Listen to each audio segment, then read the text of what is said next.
en el capítulo 1 aparece el holocausto, ahí en Levítico capítulo 1,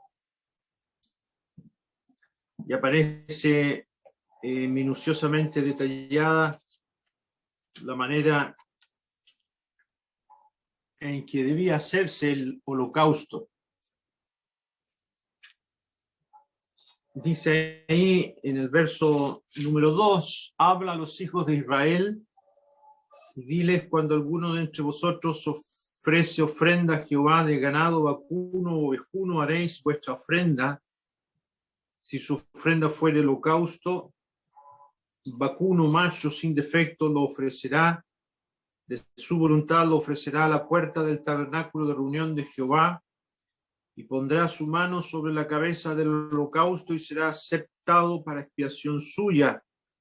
Entonces degollará el becerro en la presencia de Jehová, y los sacerdotes hijos de Aarón ofrecerán la sangre y la rociarán alrededor sobre el altar, el cual está a la puerta del tabernáculo de reunión, y desollará el holocausto y lo dividirá en sus piezas. Y los hijos del sacerdote Aarón pondrán fuego sobre el altar y compondrán la leña sobre el fuego. Luego los sacerdotes hijos de Aarón acomodarán las piezas, la cabeza y la grosura de los intestinos sobre la leña que está sobre el fuego que habrá encima del altar, y lavará con agua los intestinos y las piernas, y el sacerdote hará arder todo sobre el altar. Holocausto es ofrenda de olor grato para Jehová. Después uno lee que también podía hacer ese holocausto de las ovejas o de las cabras, machos sin defecto, dice ahí, lo ofrecerá. Existía también la posibilidad de ofrecer también, para los que no tenían lo suficiente, ofrecer algunas aves, ¿ya? Y es muy interesante, hermanos, todos los detalles que aparecen en este tema del holocausto. Holocausto es algo que se quema totalmente y asciende a Dios en olor grato. Y nosotros sabemos, hermanos, que esto representa la obra del Señor Jesucristo. Este animal que era sacrificado era quemado totalmente, no quedaba nada de él. Y subía esa columna de humo quemando este animal. Imagínense un becerro. Era algo realmente formidable ver cómo se encendía todo esto y se quemaba. Y la Biblia nos dice que esto subía a Dios en olor grato. Y eso, en un sentido, hermanos, representa la completa satisfacción que experimentó Dios al ver el sacrificio de su Hijo en la cruz del Calvario. Cuando el Señor Jesús estuvo aquí en la tierra, su última oración fue: Padre, aquella obra que me diste que hiciese la he acabado. Y el Señor cumplió en vida la obra de satisfacer a Dios, de agradar al Padre. Él decía: yo siempre hago lo que al Padre le agrada, pero faltaba su sacrificio. Y el Señor, al entregarse en la cruz del Calvario, fue como este sacrificio perfecto, sin defecto, que subió a la presencia de Dios en olor fragante, totalmente acepto a Dios. Él dijo también en esa última oración: yo por ellos me santifico o me consagro a mí mismo. Y el Señor lo hizo voluntariamente. Aquí se detalla que este sacrificio, en el verso número 3, si fuera holocausto vacuno, macho sin defecto, lo ofrecerá de su voluntad, lo ofrecerá a la puerta del tabernáculo. Esta ofrenda era voluntaria, y así como el oferente voluntariamente tenía que venir, así también nuestro Salvador, nuestro querido Señor, de manera voluntaria se entregó al Padre por nosotros. Pero para él era hacer la voluntad del Padre, porque dice ahí en el Evangelio de Juan: yo a mí mismo pongo mi vida. Es decir, el Señor de su voluntad colocó su vida Pero esto, dijo él, es el mandamiento del Padre. El Señor Jesucristo, en obediencia voluntaria a el deseo del Padre de quitar el pecado de en medio, viene y se ofrece por nosotros como un holocausto delante del altar de Dios. Ese sacrificio se hacía a la puerta del tabernáculo. Ahí estaba el altar de bronce, un magnífico altar de bronce muy grande. Ahí en la puerta del tabernáculo se tenía que hacer este sacrificio. La sangre era rociada sobre los cuernos del altar. La sangre era vertida y todo ese animal quemado, totalmente quemado, en ese lugar tan formidable como un espectáculo de lo que iba a ser la cruz del Calvario, donde nuestro Señor fue hecho pecado por nosotros. Era sin defecto, no tenía que tener ninguna magulladura, ningún defecto, representando la perfección de nuestro bendito Salvador. Él dijo a la gente: ¿quién de vosotros me redarguye de pecado? No había quien pudiese apuntarle con algo a él. Nunca hizo pecado. De manera que todo el panorama de esta ofrenda del holocausto nos habla del hermoso sacrificio de nuestro Salvador por nosotros, queridos hermanos. Ahora, en vista de este sacrificio, hermanos, este tremendo sacrificio perfecto que representa el Señor Jesucristo, me llama la atención, hermanos, que luego el Espíritu Santo va a tratar el tema del pecado del pueblo, de alguno de los representantes del pueblo, como de cualquiera persona del pueblo que hubiese cometido algún pecado. Y aparece esto en el capítulo número 4. Ustedes me acompañan. En el versículo número 2 dice: habla a los hijos de Israel y diles: cuando alguna persona pecare por yerro, por accidente, por no querer pecar, en algunas cosas, en los mandamientos de Jehová sobre cosas que no se han de hacer, hiciere alguna de ellas, si el sacerdote ungido pecare según el pecado del pueblo, ofrecerá a Jehová por su pecado que habrá cometido un becerro sin defecto para expiación. Traerá el becerro a la puerta del tabernáculo de reunión delante de Jehová y pondrá su mano sobre la cabeza del becerro y lo degollará delante de Jehová. Y el sacerdote ungido tomará de la sangre del becerro y la traerá al tabernáculo de reunión. Y mojará el sacerdote su dedo en la sangre y rociará de aquella sangre 7 veces delante de Jehová hacia el velo del santuario. Mire esto, hermano, qué importante. La sangre de este sacrificio tenía que llevar dentro hasta el velo del santuario. Este es un aspecto muy importante. Ahora, en el verso número 7, el sacerdote pondrá de esa sangre sobre los cuernos del altar del incienso aromático. Esto es otro aspecto muy importante. Delante de Jehová. Y echará del resto de la sangre del becerro al pie del altar del holocausto que está a la puerta del tabernáculo de reunión. Y tomará del becerro para la expiación toda la grosura, la que cubre los intestinos y la que está sobre las entrañas, los 2 riñones, la grosura que está sobre ellos y lo que está sobre los ijares con los riñones, quitará la grosura sobre el hígado, de la manera que se quita del buey del sacrificio de paz, y el sacerdote la hará arder sobre el altar del holocausto. Toda la grosura, los riñones, toda la grasa era quemada en el altar que estaba allí afuera.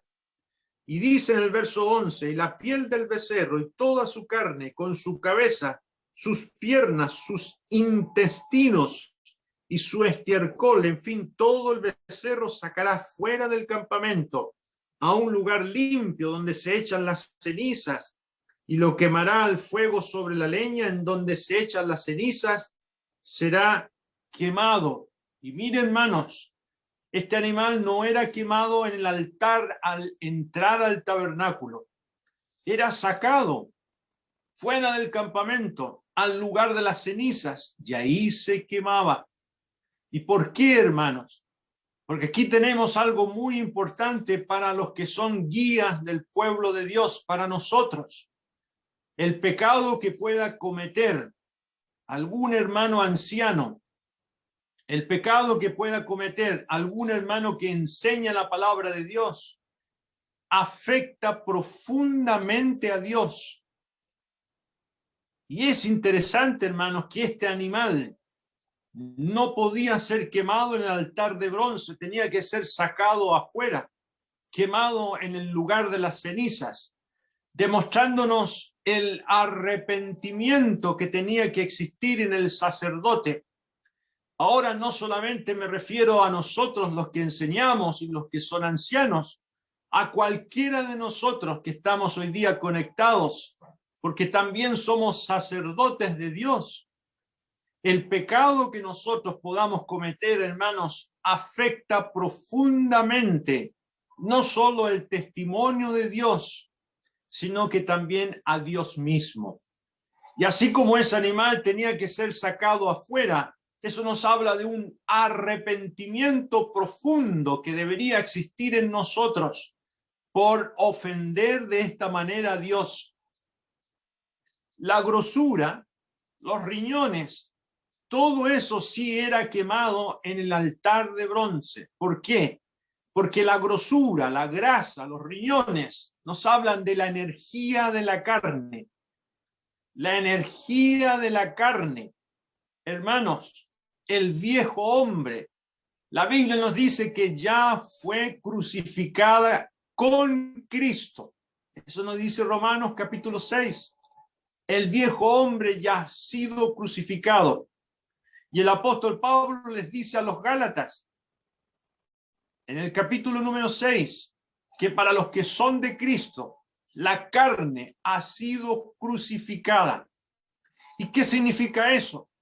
Que el poder, la potencia de la carne que nos esclavizaba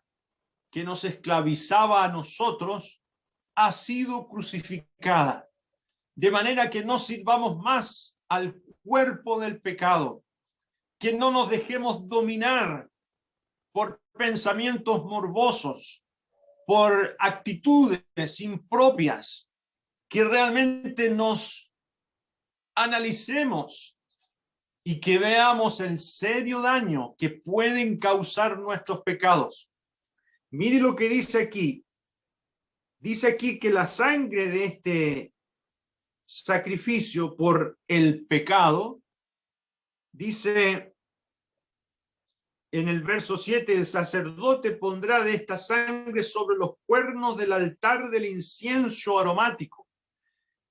¿Y por qué esta sangre sí entraba? Porque, hermanos, el efecto que causa en la obra de Dios, en la adoración del pueblo de Dios, es seriamente dañada cuando nosotros pecamos. Ese altar del incienso aromático simboliza las oraciones que suben a Dios, la actividad de la iglesia. Ese altar del incienso estaba al lado de la mesa de los panes de la propiciación y estaban también siendo iluminados por el candelero. De manera, hermanos, que ese altar habla de comunión, habla de adoración. Y cuando nosotros pecamos contra Dios, hermanos, afectamos profundamente la comunión con Dios, no solamente de nosotros, sino también de todo el pueblo de Dios. Ahora, gracias a Dios, hermanos amados, por la obra del Señor Jesucristo. Él murió por nosotros y resucitó por nosotros. Y la justificación incluye nuestros errores. Eso no nos faculta para pecar como quisiéramos. Eso nos faculta para poder arrepentirnos de todo corazón. Hay varios hermanos que me han llamado y preguntado si se puede excomulgar a un creyente en pandemia. ¿Cómo lo hacemos, hermanos? porque hay un hermano que ha pecado contra Dios. Yo les dije, hermano, hay que hacerlo en una reunión Zoom. No se puede hacer de otra manera. Ahora, alguno de los ancianos tiene que ir a hablar con ese hermano desde la puerta y decirle, hermano, vamos a tener que ponerlo fuera de la comunión, porque lo que ha pasado es serio. Y han tenido que hacerlo. Ahora, hermanos, yo les dije, eso no significa que ese hermano tiene que ser olvidado. Eso no significa que ese hermano o esa hermana que es separada de la comunión tiene que ser marginado para siempre.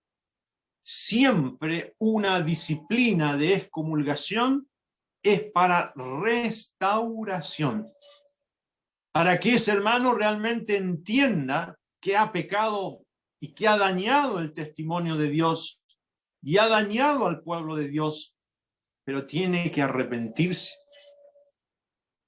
¿Y de quién es esa tarea de que ese hermano se restaure? Me preguntaba el hermano. Tienen que ser solamente los ancianos, porque la Biblia dice, me decía él, con el tal ni aun comáis. No podemos tener comunión con él. Sí, no podemos tener comunión social, no podemos tener comunión moral, no podemos tener la comunión normal que teníamos antes, pero sí nos podemos acercar para decirle, hermano, estamos orando por ti y queremos que tú te arrepientas. Y la Biblia dice esto aquí, que tú has dañado al pueblo de Dios y nos has dañado a todos. Has pecado primero contra el Señor, pero has perjudicado al pueblo de Dios. Y tienes que arrepentirte. ¿Y quién puede hacer eso? ¿Quién es llamado? Vamos al libro de Santiago. En el libro de Santiago, Santiago termina su carta en el capítulo número 5, el verso 19, dice, hermanos, si alguno de entre vosotros se ha extraviado de la verdad, puede ser cualquiera, y alguno le hace volver, fíjense, hermanos, que aparece 2 veces el adverbio alguno. ¿Quién es ese alguno? Cualquiera. ¿Quién le puede hacer volver? Cualquiera. Si alguno de vosotros le hace volver, sepa que el que haga volver al pecador del error de su camino, salvará de muerte un alma y cubrirá multitud de pecados. Hermanos, nosotros somos el único ejército que deja botado a sus soldados. Eso no sucede ni siquiera entre los animalitos. Los animalitos recogen a los heridos. ¿Qué tenemos que hacer cuando un hermano ha pecado contra el Señor? Hay que hacerle volver. Y no es solamente la actividad de los ancianos. Todos estamos llamados a hacerlo. ¿Y cómo tenemos que hacerlo? Gálatas capítulo número 6. Dice ahí, en el capítulo número 6, versículo número 1.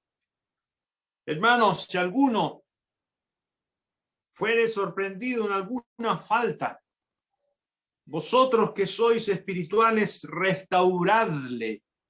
Esa palabrita es muy importante. La palabra significa volver a su lugar un hueso dislocado. Es una tarea delicada.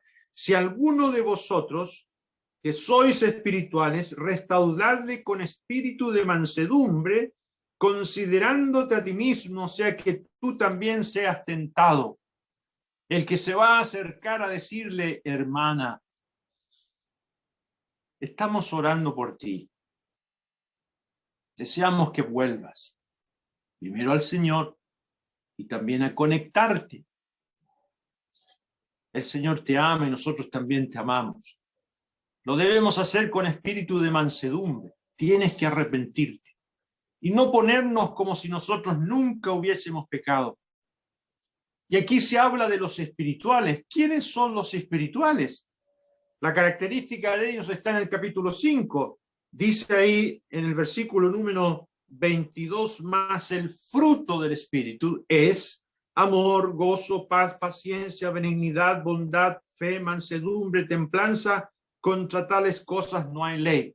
Los espirituales son aquellos que están gobernados por el Espíritu y tienen el fruto del Espíritu. Y ellos son capaces de hacer lo que tienen que hacer con amor, con mansedumbre, con templanza, con benignidad. Los ancianos deberían dar la nota alta, pero también lo podemos hacer cualquiera. Nunca la Biblia se refiere a la disciplina como una actividad única de los ancianos. Toda la iglesia tiene que estar preparada para amonestar. Toda la iglesia tiene que estar preparada para acercarse con amor a decir, hermano, esto no está bien. Y yo doy gracias que han habido muchas hermanas y hermanos que me han dicho, hermano Camilo, esto que usted ha hecho no está bien. Tenemos que prepararnos, hermanos, para eso. Ahora, todos los que estamos aquí, se los digo, hermanos, en el nombre del Señor, tenemos que cuidarnos. Han habido muchos hermanos que han sido puestos fuera de la comunión en pandemia. ¿Y por qué? Porque estamos encerrados y comienzan a hacerse cosas que nunca antes habían hecho.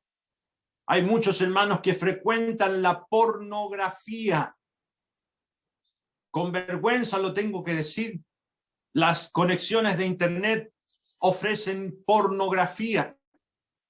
Hay otros que empiezan a tener pensamientos morbosos que no corresponden, etcétera, etcétera, etcétera. Y todo esto, hermanos, nosotros tenemos que prepararnos, evaluarnos y siempre mirando a nuestro Salvador y considerando, como ya leímos, el serio daño que se hace a Dios, el serio daño que se hace al testimonio del Señor. Afectamos profundamente el testimonio del Señor en su pueblo. A veces no solamente puede ser algo inmoral, puede ser una mentira, que es lo más que sale de nuestros labios. Muchos de nosotros estamos acostumbrados a la mentira. Y eso, hermanos, no debe estar en nosotros. Debemos juzgar en nosotros todo asunto que no esté de acuerdo a la santidad de Dios. Debemos siempre estar alertas, hermanos. Se los digo de todo corazón, en vista de lo que todavía está en nosotros, la naturaleza pecaminosa. Les quiero dejar, hermanos, con una nota más agradable, para que no nos vamos con un sabor amargo. Vamos a leer en la carta aquí a los Gálatas, en el capítulo número 6. Dice el apóstol en Gálatas 6, en el verso número 14. Pero lejos esté de mí gloriarme, sino en la cruz de nuestro Señor Jesucristo, por quien el mundo me es crucificado a mí y yo al mundo. Podemos gloriarnos, hermanos. ¿Y qué significa eso? Gozarnos en la cruz de nuestro Señor Jesucristo. Es la provisión incansable de Dios. Nos podemos gozar de que somos justificados, de que podemos acudir a Dios en cualquier momento, porque Cristo murió por nosotros y resucitó por nosotros. Y nos podemos gozar también que el mundo ha sido crucificado. O yo debo hacerlo esto, crucificar al mundo, para que el mundo me crucifique a mí y poder estar siempre más cerca del Señor. Que el Señor bendiga su palabra.